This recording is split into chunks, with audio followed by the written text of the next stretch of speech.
Bapak-bapak, ibu-ibu, adik-adik, jamaah rahimani wa rahimakumullah. Pada kesempatan pagi hari ini kita akan melanjutkan kaji tafsir kita, yakni telah sampai pada Al-Quran surat As-Saffat ayat yang ke-123. Telah kita bahas pada pertemuan yang lalu, yakni ayat 114 sampai 122. Sebagai pengingat kita, Allah Subhanahu wa taala menceritakan tentang nabinya Nabi Musa alaihissalam dan Harun alaihissalam beserta kaumnya, yakni Bani Israel, dengan anugerah-anugerah yang diberikan kepadanya, kenabian, diselamatkan dari kekejaman Fir'aun, perbudakan Fir'aun, diberikannya kitab Taurat sebagai panduan yang jelas dan gamblang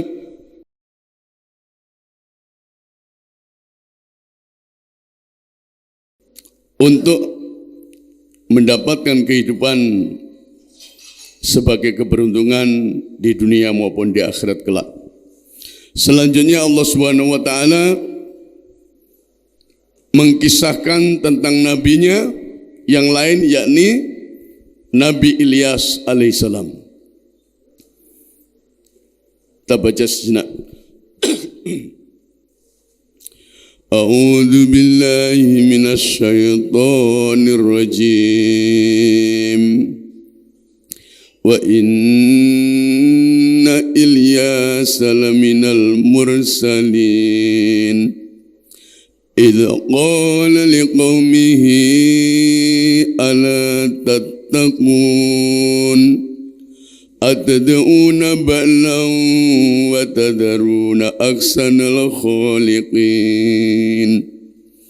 Allah rabbakum wa abaikumul awwalin fakadzabuhu fa innahum lamukhdarun. Allahumma arhamna bil Qur'an.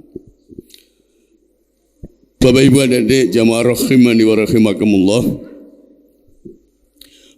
Allah Subhanahu wa taala menyatakan wa inna Ilyasa laminal mursalin, dan sesungguhnya Ilyas adalah benar-benar termasuk salah seorang yang diutus oleh Allah Subhanahu wa taala, yakni rasul-rasul. Kisah di dalam Al-Quran, Bapak Ibu jamaah rahimakumullah, adalah merupakan sebaik-baik kisah. Nahnu naqussu alaika ahsanal qasasu bima aughayna ilaika hadzal Qur'an, kata Allah. Kami menceritakan kepadamu kisah-kisah yang paling baik dengan mewahyukan Al-Quran. Jadi kisah di dalam Al-Quran, jamaah rahimakumullah, itu bukan sekedar kisah. Maka di dalam surat Yusuf, ini perlu Anda sampaikan, karena sangat viral pada saat ini, seorang yang mengaku hafal Quran sejak umur 10 tahun, kemudian mencerca Islam, dimanapun dia diundang, mencerca Islam. Akhlaknya berbalik 180 derajat, bertolak belakang dengan Al-Quran. Jadi saya kayak kaum Mu'tazilah, Quran hanya di kerongkongan saja. Di orang ini jamaah rahimakumullah, ketika diwawancarai, apa menurut Anda mukjizat yang disampaikan oleh Allah Subhanahu wa taala? Dia mengatakan itu hanya dongeng. Dongengan saja, cerita saja yang diada-adakan. Perempuan jemaah rahimakumullah. Dan itu tidak mengurangi keagungan Allah Subhanahu wa taala sebetulnya. Namanya Kumaila.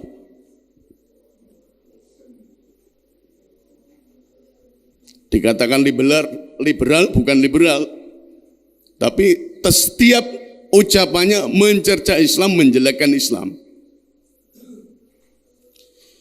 Maka di dalam Al-Quran jemaah rahimah, kisah-kisah yang disampaikan Allah Subhanahu wa taala itu, Allah menyatakan ibratul li ulil albab. Orang yang bisa mengambil pelajaran itu adalah orang-orang yang berakal. Hijab juga ditentang. Padahal dalam Al-Quran jelas masalah hijab.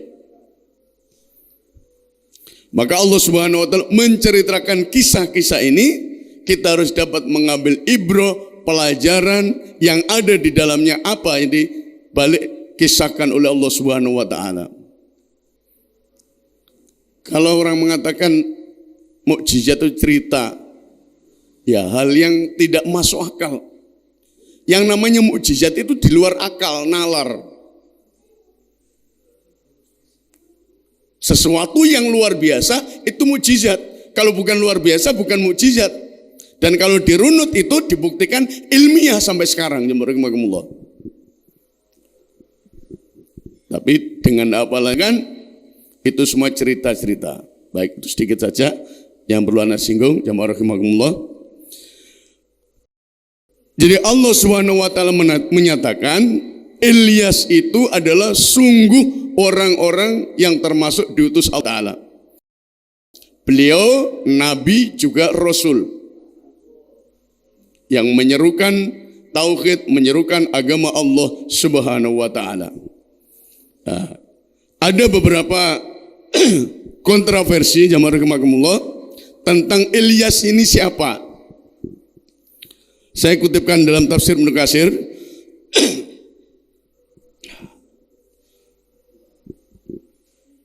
Tentang Nabi Ilyas ini ada yang mengatakan bahwasanya Ilyas itu adalah Idris. Jadi Nabi Ilyas itu ya Nabi Idris. Itu juga dijelaskan dalam Sahih Bukhari. Jadi Ilyas itu Idris ya Ilyas, satu nama.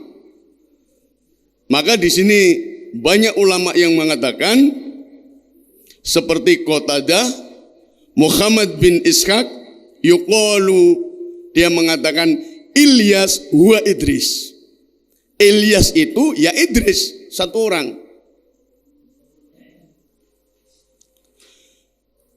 Kemudian waruya Ibnu Abi Hatim an Abdillah bin Mas'ud radhiyallahu anhu qol.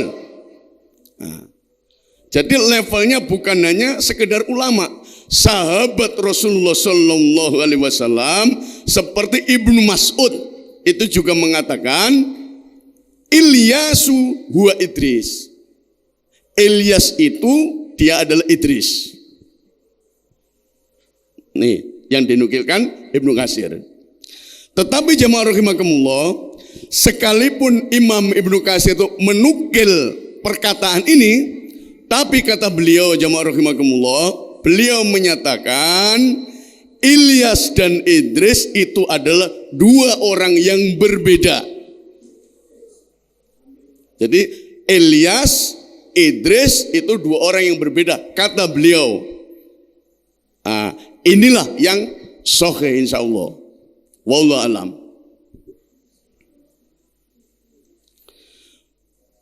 Maka kemudian jamaah rahimakumullah, Allah Subhanahu wa taala menjelaskan.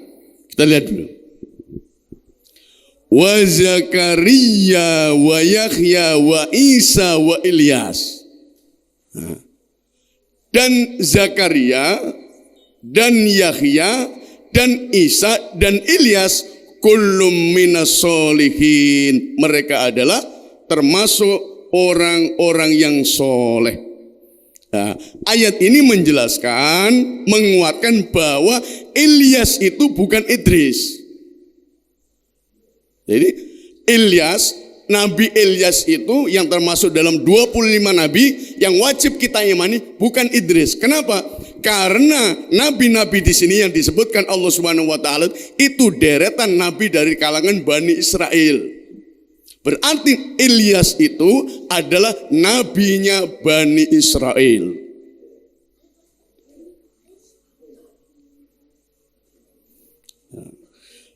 Kalau Ilyas itu Idris, berarti jemaah rahimakumullah, dia bukan dari kalangan Bani Israel.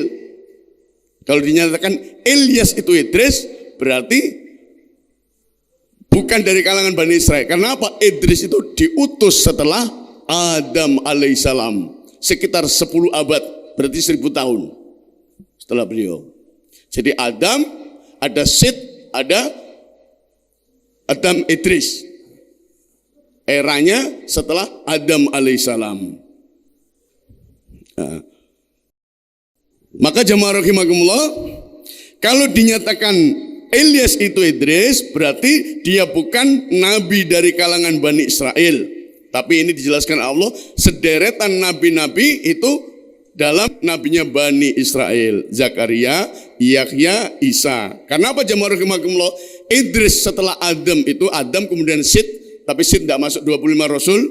Dari Adam, Idris, Nuh, Hud, Saleh, dan lain sebagainya. Beliau periodenya itu jauh sebelum itu. Karena Israel itu lahirnya setelah Ibrahim. Ibrahim melahirkan 2 orang putra, Ismail kemudian Ishak. Dari Ishak ini lahirlah Yakub sampai seterusnya. Jauh sekali setelah Adam alaihissalam. Yakni yang dikatakan Nabi Idris. Nah, ini diperkuat dengan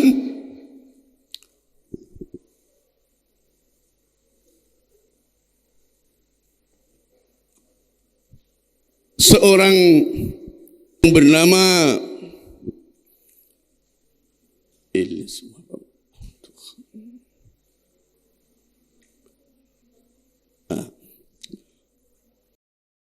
Munabbih.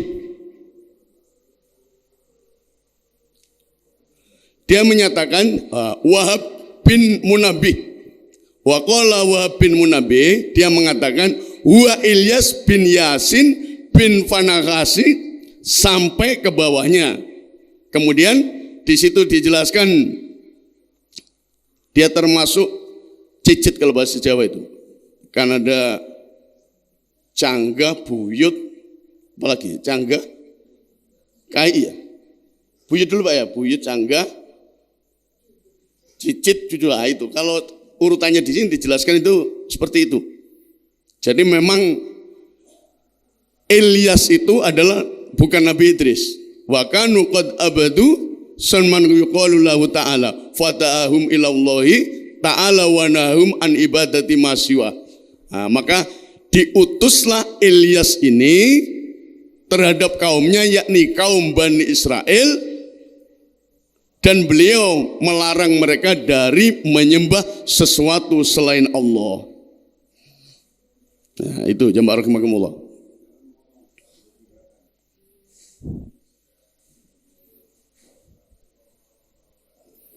Jadi Ilyas dan Idris adalah sendiri-sendiri. Itu yang sahih. Kemudian jemaah rahimakumullah, Nabi Ilyas ini adalah nabi yang diutus oleh Allah Subhanahu wa taala kepada Bani Israel sesudah Nabiullah Hizkil. Dulu pernah kita sampaikan tentang Hizkil ini, surat Al-Baqarah ayat 243, yang mana beliau tatkala melihat suatu perkampungan, di perkampungan itu ribuan orang mati. Kemudian dia memohon kepada Allah Subhanahu wa taala untuk dihidupkan orang itu, kemudian hidup kembali. Ayatnya alam taro ilal ladzina kharaju min diyarihim wa hum ulufun hadarul maut. Tidakkah engkau perhatikan orang-orang yang keluar dari kampungnya, wa hum ulufun hadarul, mereka jumlahnya ribuan karena takut mati. Dalam kampung tersebut kena wabah taun, kemudian disuruh jihad berpikir, dia pun keluar, akhirnya Allah menyatakan faqala lahum mutu, mati kalian, semuanya mati. Nah, setelah Hizkil ini kemudian diutuslah yang namanya Nabiullah Ilyas alaihissalam. Nah,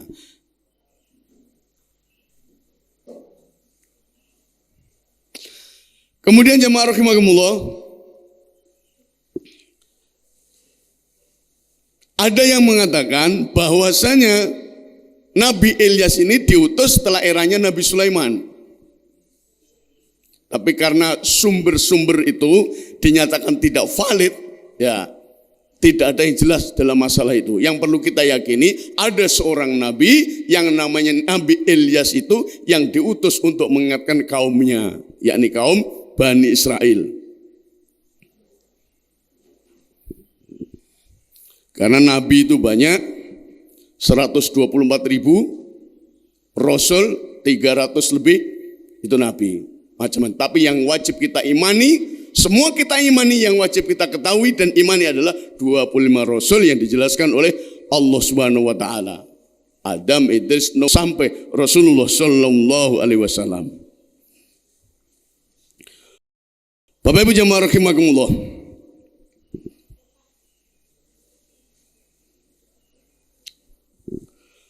Lalu Allah Subhanahu wa taala menyebutkan setelah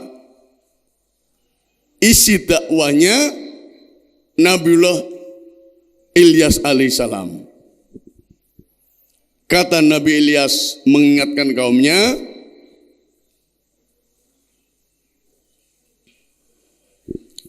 idza qala liqaumihi, ingatlah ketika Ilyas berkata kepada kaumnya, ala tattaqun, mengapa kamu tidak bertakwa? Jemaah rahimakumullah, mengapa kamu tidak bertakwa? Mengapa kamu tidak mentauhidkan Allah Subhanahu wa taala? Mengapa kalian tidak menyembah Allah Subhanahu wa taala? Nah, Nabi dan Rasul dari awal, dari dulu diutus oleh Allah Subhanahu wa taala itu tidak lain dan untuk mentauhidkan Allah, mengajak manusia mentauhidkan Allah, menyembah Allah. Walaqad ba'atsna fi kulli ummatin, dan sungguh kami telah mengutus di dalam tiap-tiap umat fi kulli ummatin anibudullah wajtanibut taghut, untuk menyembah Allah, mentauhidkan Allah dan menjauhkan yang namanya taghut, jauh dari yang namanya taghut. Jadi sejak zaman Nabi Nuh yang diutus Allah Subhanahu wa taala, itulah yang diserukan oleh para nabi Allah Subhanahu wa taala. Bapak Ibu jamaah rahimani wa rahimakumullah. Kemudian kata beliau, atad'una ba'lan wa tadaruna ahsanul khaliqin. Apakah patut kamu menyembah Baal? Nah, jadi dalam eranya Nabi Ilyas, kaumnya itu menyembah berhala yang namanya Baal. Itu adanya di Lebanon kalau sekarang itu. Kota Ba'labak. Jadi kotanya itu Ba'labak, berarti diambil dari termasuk patung yang terbesar di sana, itu namanya Baal yang disembah orang terdahulu. Zamannya Nabi Ilyas. Maka Nabi Ilyas mengatakan, apakah patutkah kamu menyembah Baal dan kamu tinggalkan sebaik-baik pencipta? Jamaah rahimani wa rahimakumullah. Baal di sini dijelaskan, jamaah rahimakumullah. Ibnu Abbas radhiyallahu taala anhu, Mujahid, Ikrimah mengatakan al-Baal itu adalah berhala. Dalam tafsir Al-Qasir disebut Rabba, berhala yang disembah. Itu namanya Ba'lan. Kemudian Qatadah dan Ikrimah berkata, menurut dialek Yaman dalam riwayat lain adalah menurut dialek suku Sunu'ah. Ibnu Ishaq mengabarkan bahwasanya Baal adalah berhala wanita. Ada yang mengatakan bentuk berhala itu besar, wanita yang sangat cantik, dia pakai helm. Itu kalau nggak salah tafsir Ibnu Katsir, Qasasul Anbiya itu. Saya lupa itu. Pakai helm, kemudian tangannya memegang palu. Mendadak aritnya. Palu aja. Nah, itu yang disembah mereka. Kaum Ba'labak. Maka beliau mengingat, patutkah kamu menyembah dan kamu tinggalkan sebaik-baik pencipta? Allah yang menciptakan kita, Allah yang mematikan kita, Allah yang menghidupkan kita, Allah yang memberikan rezeki kita, kata. Patutkah kalian menyembah Baal? Patutlah kalian menyembah berhala. Padahal Allah Subhanahu wa taala adalah sebaik-baik pencipta. Di mana akal kalian? Tapi namanya Bani Israel, jemaah rahimahumullah. Dia setelah beriman kafir, kufur maksudnya. Itu Bani Israel. Lepas dari laut, dia melihat berhala, minta Musa bikinkan Tuhan. Itu Bani Israel. Jadi di era nabi-nabi sebelumnya yang mentauhidkan Allah dalam bimbingan para nabi, sebagian kufur. Tapi begitu nabinya nggak ada, kufur lagi. Itulah yang terjadi Bani Israel. Padahal jamaah rahimakumullah, maka diingatkan yang membuat mati itu Allah itu sebaik-baik pencipta. Yad'u min dunillahi ma la yadurru wa ma la yanfa'u. Ia menyeru selain Allah sesuatu yang tidak dapat memberi mudarat dan tidak pula memberi manfaat kepadanya. Patung yang kalian sembah itu kalian ciptakan, di mana akal kalian? Tidak bisa memberi manfaat, tidak bisa memberikan mudarat. Itu adalah kesesatan yang jauh. Waddalalul ba'id. Kemudian yang ayat 73, wahai manusia, telah dibuat perumpamaan, maka dengarkanlah olehmu perumpamaan itu. Sesungguhnya segala yang kamu seru selain Allah sekali-kali tidak dapat menciptakan seekor lalat pun. Jadi orang yang disembah selain Allah, dimintai manfaat, dimintai mudarat, itu membuat lalat saja nggak bisa. Maka inilah nabi-nabi terdahulu jamaah rahimakumullah mengingatkan dalam mentauhidkan Allah dengan akal itu luar biasa.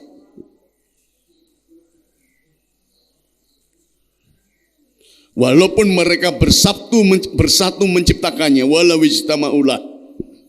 Dan jika lalat itu merampas sesuatu dari mereka, tiadalah mereka dapat merebutnya kembali dari lalat itu. Amat lemahlah yang menyembah dan amat lemah pula lah yang disembah. Jadi Bapak Ibu jemaah rahimakumullah, Nabi Ilyas mengingatkan yang kamu sembah itu tidak lain adalah tidak dapat memberikan apa-apa. Ingat jemaah rahimakumullah, sebelum itu mereka beriman. Tadi saya katakan di bawah asuhan nabi-nabi mereka itu beriman. Maka dia ingatkan itu.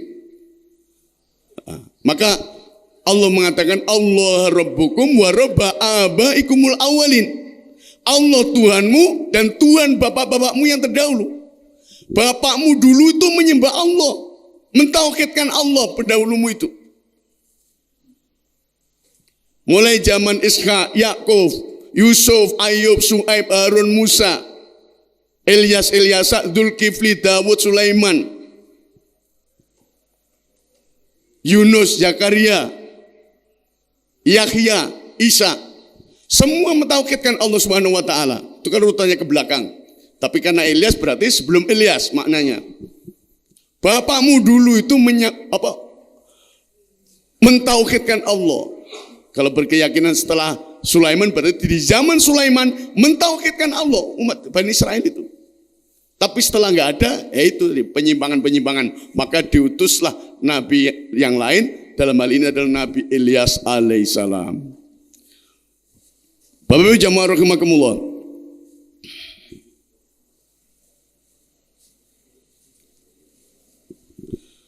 Maka Allahu Rabbakum, Allah itu Tuhan kamu, pencipta kamu, pengatur kamu, dan bapak-bapakmu dulu yang terdahulu, Tuhan bapak-bapakmu yang terdahulu. Rahimakumullah. Tapi apa mereka? Mereka tetap fakadzabuhu fa innahum la mukhdarun. Mereka mendustakan Nabi Ilyas dan sesungguhnya maka lamun mereka akan diseret ke neraka. Dihadirkan itu maksudnya dengan penentangannya, jemaah rahimakumullah, mendustakannya, maka dia pun akan mendapatkan dampak itu, diseret di dalam nerakanya Allah Subhanahu wa taala. Sama dengan umat-umat terdahulu, jamaah rahimakumullah, ketika diutus kepada mereka, Bani Israel ini apa? Fa fariqon kadzabun, maka mereka mendustakan, kemudian wa fariqon taqtul, sebagian membunuh. Ya, Bani Israel ini jamaah rahimakumullah tidak main-main. Dalam suatu riwayat bisa membunuh Nabi itu 70 sampai 300 dalam satu hari. Karena tidak cocok sama ini. Bahkan dijelaskan dari suatu riwayat, setelah membunuh para nabi itu, dia pergi ke pasar seolah-olah nggak ada apa-apa. Itu Bani Israel. Ya. Dalam Al-Baqarah 87 dijelaskan, saya bacakan artinya, dan sesungguhnya kami telah mendatangkan Alkitab Taurat kepada Musa, dan kami telah menyusulnya berturut-turut sesudah itu dengan rasul-rasul, dan telah kami berikan bukti-bukti kebenaran, mukjizat kepada Isa putra Maryam, dan kami memperkuatnya dengan Ruhul Kudus.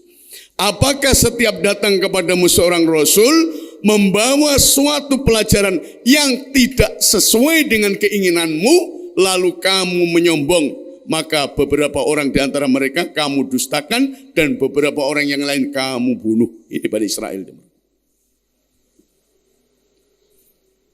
Kalau sekarang nggak ada nabi, berarti kan membunuh ajarannya, tidak menghidupkan sunnahnya. Dalam ayat yang lain, lain. Jadi jamaah rahimakumullah, banyak sekali penyimpangan-penyimpangan yang dilakukan oleh Bani Israel ini, sehingga diutusnya Rasul-Rasul Allah Subhanahu wa ta'ala untuk mengingatkan mereka. Dia tetap mendustakan. Dalam tafsir Ibnu Katsir dijelaskan jamaah rahimakumullah, pendustaan mereka itu wa kana qad amana bihi malikuhum summartada. Pada awalnya mereka juga beriman, kemudian dia murtad.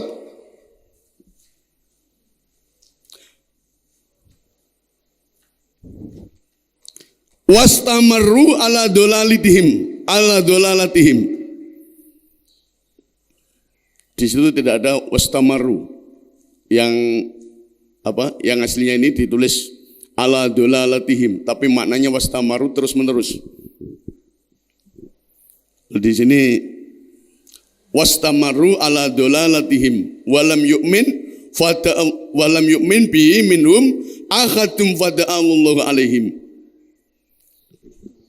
Jadi raja mereka, dia Bani Israel ada rajanya, dia setelah beriman kemudian murtad, kemudian berlanjut kesesatannya itu bersama kaumnya, sehingga tiada seorang pun dari mereka yang beriman. Sampai dijelaskan walam yu'min bihi minhum akhadun, sampai satu orang saja tidak ada yang beriman. Semua ikut rajanya Bani Israel itu. Fada'allahu alaihim, maka kemudian Ilyas menyeru kepada Allah, berdoa kepada Allah atas mereka. Kemudian jamaah rahimakumullah, fa khabasa anhumul qatra salasat sinin. Nabi Ilyas berdoa kepada Allah Subhanahu wa taala untuk memberikan pelajaran kepada kaumnya, yakni Allah menahan tidak turun hujan 3 tahun. Ini doanya Nabi Ilyas. Tsumma sa'aluhu ayyakshifa dzalika anhum wa wa'aduhu. Kemudian kaumnya Ilyas ini ayyakshifa dzalika anhum, meminta untuk melenyapkan hal itu dari mereka. Dan dia berjanji bahwasanya dia akan mengikuti Nabi Ilyas. Wa wa'aduhu al-imana bi inhum asobahumul mator. Dia akan beriman kepada Ilyas jika Ilyas mau mendatangkan hujan. Fada'allahu lahum, maka kemudian Nabi Ilyas berdoa kepada Allah Subhanahu wa taala, faja'ahumul ghaitu fastamarru ala akhbati ma kanu alaihi minal kufri. Maka setelah Ilyas berdoa, hujan turun. Nabi yang doa. Hujan turun, tapi mereka tetap dalam kekufurannya. Fasa'alallahu ayyakbidahu ilaih. Wa kana qad nasa ala yadayhi Al-Yasa bin Ukhtub. Nah, setelah itu jamaah rahimakumullah, saking bandelnya umatnya, dia kafir kembali. Nabi Ilyas berdoa kepada Allah Subhanahu wa taala supaya dia mencabut nyawanya. Jadi supaya dicabut nyawanya Nabi Ilyas. Nah, ini yang berkata tidak lain adalah Wahab ibn Munabbih. Nah, pada saat itu Ilyas sudah punya pengganti penerus yang bernama Ilyasa. Ilyasa ini di sini dijelaskan adalah Ibnu Akhtub alaihissalam, anaknya Akhtub. Maka Allah memerintahkan kepada Ilyas untuk pergi ke suatu tempat, ayyadzaba ila makana kada wa kada. Pergi ke suatu tempat, singkat cerita jamaah rahimakumullah, bila ada sesuatu yang datang kepadanya, janganlah ia takut dan hendaknya ia menaikinya tanpa ragu-ragu. Maka datang kepadanya jamaah rahimakumullah di tempat tersebut, faja'at firasus seekor kuda seekor kuda dari api kudanya itu.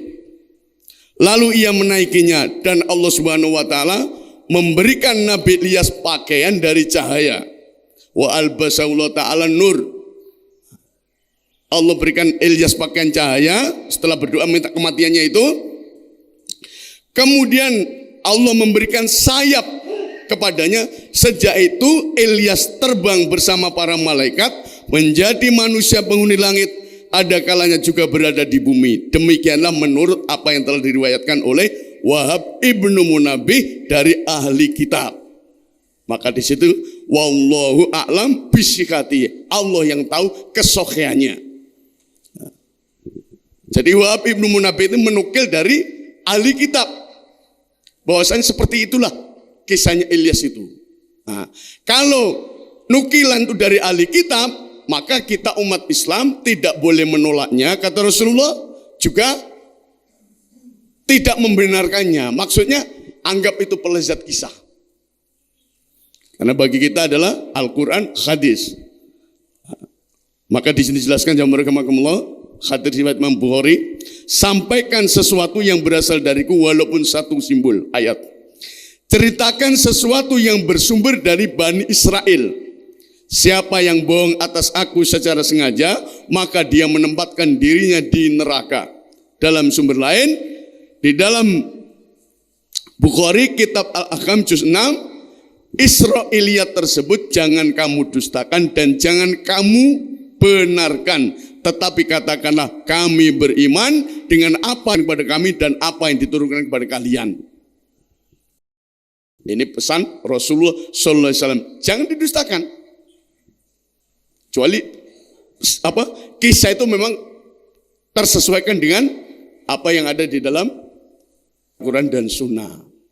Nah, ini yang disebut Israiliyat itu.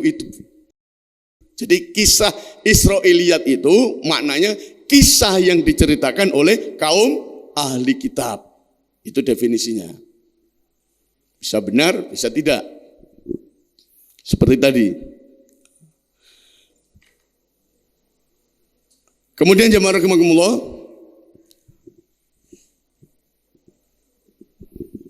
maka ada beberapa anggapan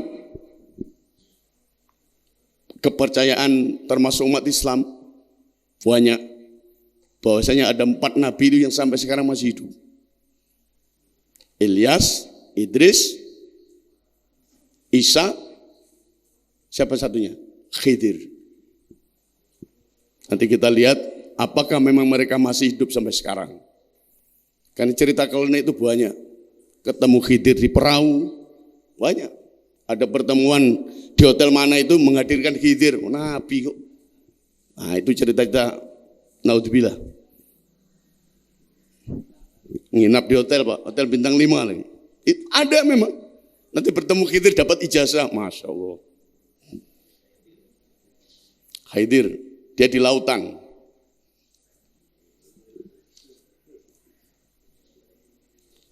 Jadi kalau ahli kitab yang menceritakan, kita cukup beriman itu ada di dalam Al-Quran juga itu. Saya lupa ayatnya itu. Kemudian jamaah rahimakumullah, ada ijazahnya, ada sertifikatnya. Cuma sebetulnya hal-hal itu kan khurafat itu luar biasa. Zaman sekarang kan ada digital. Ini selfie sama Khidir kan bisa sebetulnya. Loh, saya selfie sama Khidir. Nah, sekarang enggak dilihatkan punggungnya, ya enggak tahu orang. Kalau selfie sama Khidir, nanti bisa dilihat sirohnya. Khidir itu seperti apa? Ini agak ngelantur sedikit. Sama dengan orang mimpi Rasulullah. Oh, saya mimpi ketemu Rasulullah. Memang mimpi ketemu Rasulullah. Rasulullah itu tidak bisa dijiplak setan. Tapi setan ngaku Rasulullah bisa. Bukan ahli ibadah, nggak ngerti ciri fisiknya Rasulullah. Ngomong ketemu Rasulullah. Dalam mimpi, seperti apa? Rambutnya gondrong. Oh, saya dulu ingat kerja di Samarinda itu, masing-masing orang pegang fotonya Rasulullah di dompet. Astagfirullah. Dari kilo berapa itu? Kilo berapa Pak Yunus itu? Siapa ini? Ada pedangnya kayak Patimura. Itu Muhammad bin Abdullah, ya Allah. Begitu yakinnya itu. Dan pengikutnya banyak. Hari-hari dikasih makan banyak. Pengikutnya itu jangan itu. Masing-masing punya gambarnya Rasulullah di dompet.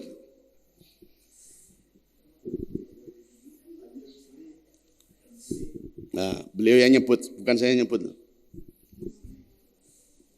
Yang katanya dapat Lailatul Qadar siang malam. Siang kok malam.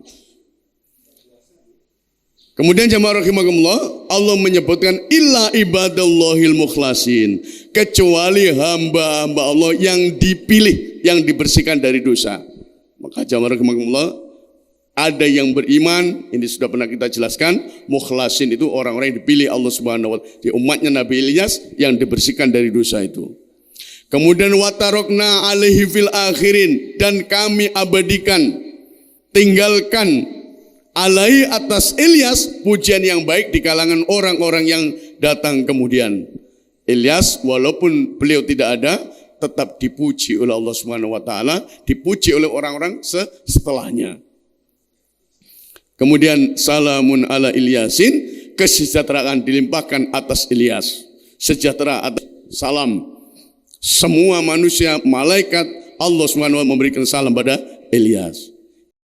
Inna kadzalika najzil muhsinin. Sesungguhnya demikianlah kami memberi balasan kepada orang-orang yang berbuat baik.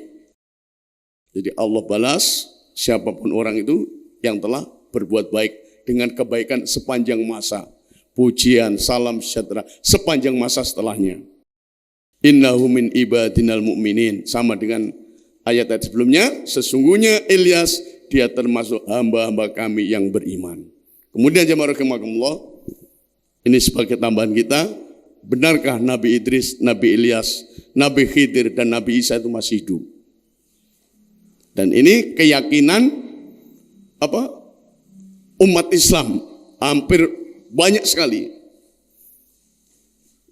Kalau yang kita ceritakan Nabi Ilyas, kalau di dalam ahli kitab tadi, wallahu alam dijelaskan dia naik kuda kemudian terbang ke langit. Ini disebutkan dalam kitab Al-Isobah, saya mengutip dari konsultasi syariah. Arba'atum minal anbiya'i ahya. 4 dari para nabi yang dianggap masih hidup. Ithnanu fis sama, Isa wa Idris.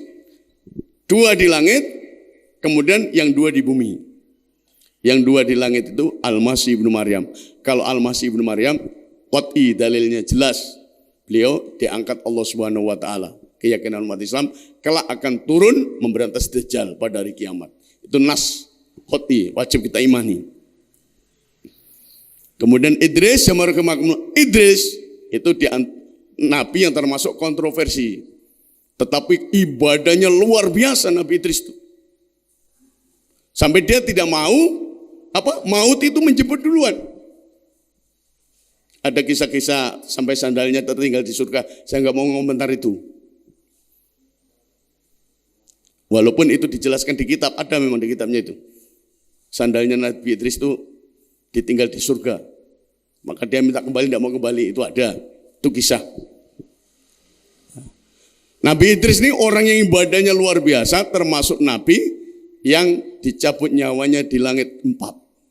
Nabi Idris. Nah itu bisa diimani. Walaupun ada yang menyatakan semua Nabi mati di tanah. Termasuk Adam di surga turun, dia mati di tanah. Termasuk Idris juga. Tapi dalilnya yang diperdebatkan itu wa ma ja'alna enggak ada di sini. Yang Allah angkat Idris itu. Dia bersahabat dengan malaikat sampai beliau minta ditunda itu kematiannya, ketemu malaikat Jibril supaya bisa bertemu dengan malaikat maut. Maka dibawalah ke langit Idris ini. Ini kisah. Bawa ke Idris ke langit 1, kedua, 3, keempat. Keempat baru ketemu malaikat maut. Tukang cabut nyawa. Yang sebetulnya malaikat maut ini diberi tugas oleh Allah untuk mencabut Nabi Idris. Kemudian diutarakanlah keinginan Idris ini, bahwa Idris ingin ditunda kematiannya loh. Jatahmu itu sekarang. Nah, kata malaikat, bagaimana mungkin aku mencabut nyawa orang yang berada di bumi? Ternyata qadarullah, Allah suruh di langit keempat datang Idris itu menyerahkan nyawanya ibaratnya. Itulah faida jaa ajaluhum la yastakhirun sa'ata wa la yastaqdim. Maka apabila datang yang namanya ajal, sa'atau, sekalipun sesaat kamu gak bisa. Takdirnya Idris itu di bumi. Maksudnya takdirnya di langit keempat. Ternyata ada yang membawa ke langit 4. Itu, loh kok sudah di sini? Tinggal nyabut saja nyawanya. La yastakhirun, minta udur saatan sedikit pun tidak bisa. Wala yastaqdimun, minta maju juga nggak bisa. Jatahmu sudah mati sekarang. Itu sehingga Nabi Idris dinyatakan wafat di langit yang keempat.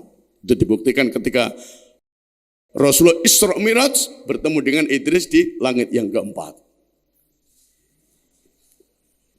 Tapi ada yang menyatakan namanya ikhtilaf ya. Tidak semua Nabi mati di tanah. Wallahu alam.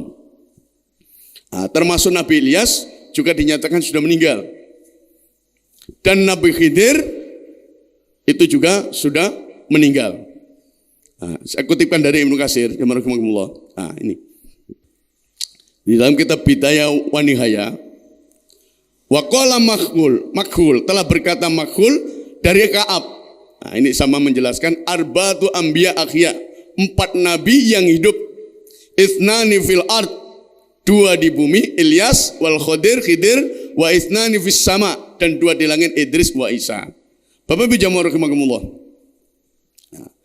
Kata Imam Ibnu Katsir, beliau menjelaskan setelah kisah itu, kata beliau, lam yasihu syai'in, tidak ada yang sahih tentang masalah ini, kata beliau. Min dzalik.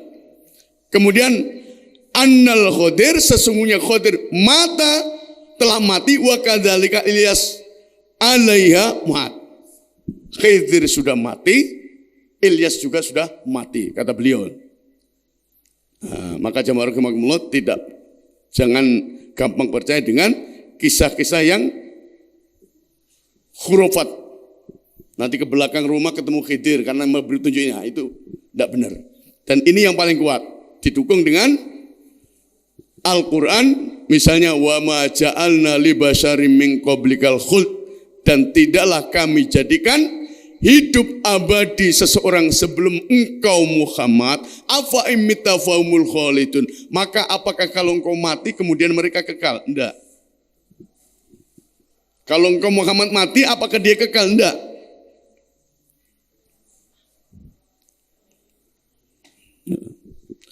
Kemudian sebelum itu dijelaskan di sini, ini dalam tafsir, Ilyas dan Khidir melakukan pertemuan setiap tahunnya pada bulan Ramadan di Baitul Maqdis. Keduanya mengerjakan ibadah haji pada setiap tahunnya, meminum air zam-zam 1 teguk cukup bagi keduanya sampai pada waktu yang sama tahun berikutnya. Nah, jadi sekali minum air zam-zam selamanya tidak makan. Dan kami juga telah mengemukakan hadis yang isinya menyebutkan bahwa keduanya berkumpul di Arafah setiap tahun. Hanya saja semua berita itu sama sekali tidak benar. Ini Imam Ibnu Katsir menyatakan, maka lam yasih syai'um min dzalik. Yang benar menurut dalil yang kuat adalah bahwa Khidir alaihissalam sudah meninggal dunia, demikian pula dengan Ilyas alaihissalam. Annal Khidir mata wa kadzalika Ilyas alaihissalam. Jadi sudah Idris, kemudian Ilyas dinyatakan oleh meninggal. Kemudian dalam ayat yang lain, ayat 81 Al-Imran, ingatlah ketika Allah mengambil perjanjian dari para nabi. Ini Allah. Sungguh apa saja yang aku berikan kepadamu berupa kitab dan hikmah. Kemudian datang kepadamu seorang rasul yang membenarkan apa yang ada padamu, niscaya kamu akan sungguh-sungguh beriman kepadanya dan menolongnya. Tsumma ja'akum rasul musaddiqan lima ma'akum la tu'minuna bi wa la tansuruna. Kalau memang Khidir masih hidup, Ilyas masih hidup, di mana tadar? Padahal ayat ini jelas membenarkan yang ada padamu, kemudian beriman padamu sungguh-sungguh menolongnya kalau memang masih hidup.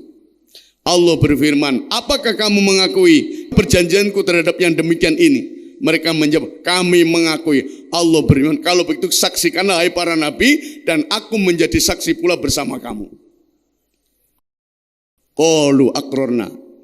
Jadi kalau memang benar masih hidup, tentu dia akan datang beriman kepada Rasulullah, membantu pada Rasul pada saat perang itu.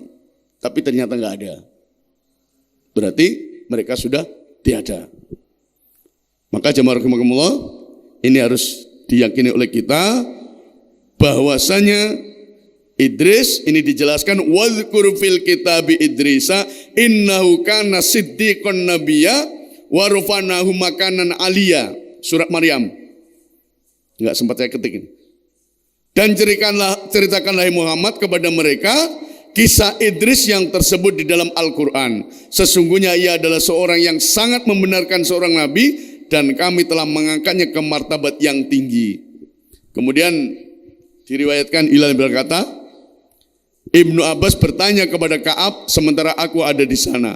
Ibnu Abbas bertanya padanya, apa maksud firman Allah kepada Idris?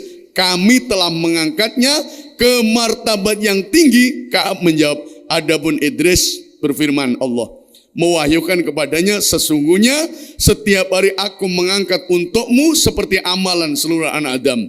Idris terus menambah amal sampai malaikat mendatanginya. Idris berkata kepada malaikat tersebut, sesungguhnya Allah mewahyukan kepadaku demikian dan demikian. Bicaralah pada malaikat maut agar menunda kematianku hingga aku bisa menambah amal. Kemudian malaikat tersebut membawa Idris ke langit yang keempat, lalu bertemu malaikat maut, lalu dinyatakan bahwa waktu hidup Nabi Idris sebentar lagi. Malaikat maut pun mencabut ruh Idris di langit yang keempat. Nah, itu bisa diterima semua ahli hadis, termasuk Imam Ibnu Katsir. Kalau hidup tidak bisa diterima berdasarkan dalil-dalil yang tidak sahih. Tetapi kalau masih mengimani begitu, ya tafadhol silakan. Cuma jangan dimunculkan kisah-kisah yang khurafat. Semua tidak akan abadi. Jatahnya mati, walaupun ke Palestina, ya di Palestina itu malaikat maut. Tidak ada yang bisa mencegah, menahan dari yang namanya kematian. Jadi Bapak Ibu jamaah rahimakumullah, anggapan 4 nabi ini masih hidup, itu sudah dinafikan oleh beberapa hadis-hadis yang sahih, yang bisa kita jadikan acuan, bahwa mereka semua sudah meninggal, kecuali Al-Masih Ibnu Maryam. Itu nanti akan turun, makanya ulama berpendapat, semua akan mati di bumi. Adam dari surga turun, mati di bumi. Idris, Ilyas, Khidir, Termasuk Al-Masih nanti turun ke bumi, setelah membantah itu mati juga di bumi. Wallahu alam. Ini yang dijelaskan oleh ulama kita. Subhanakallahumma bihamdika asyhadu an la ilaha illa anta astaghfiruka wa atubu ilaik. Wassalamualaikum warahmatullahi wabarakatuh.